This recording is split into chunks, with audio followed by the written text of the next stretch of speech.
Salut à tous et surtout bienvenue sur notre chaîne YouTube. Aujourd'hui, nous faisons un tour une fois de plus du côté de la Côte d'Ivoire où nous apprenons que plusieurs membres du parti de Henri Konan Bédié ont été arrêtés. En effet, nous nous posons bien la question de savoir où est le président Bédié.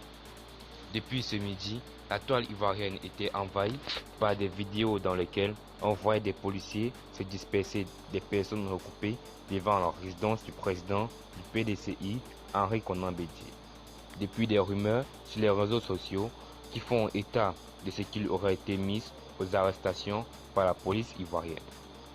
Et dans une vidéo publiée sur sa page, Maurice Kadou a indiqué qu'il devrait livrer un communiqué à 13h30 mais a été perturbé par les mouvements des forces de l'ordre, dont la présence à la résidence du président Bédié semble être d'empêcher la lecture de ce communiqué.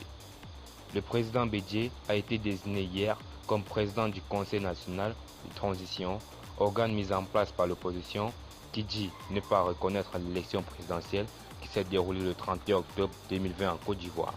Ayant annoncé la vacance du pouvoir, cet organe sera chargé de gérer le pays et organiser les élections inclusives, transparentes et ouvertes. De plus, le gouvernement, de son côté, a produit un communiqué pour indiquer qu'il a saisi le procureur de la République à l'effet de la réponse devant ces actes, les auteurs et les complices de violences liées à cette élection.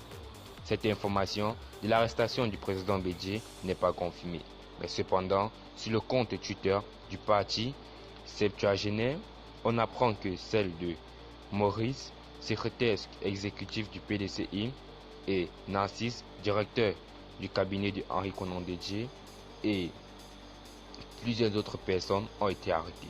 Cette crise que vit le pays en ce moment risque de nous enliser avec des actes de ce genre qui ne sont pas faits pour apaiser les tensions.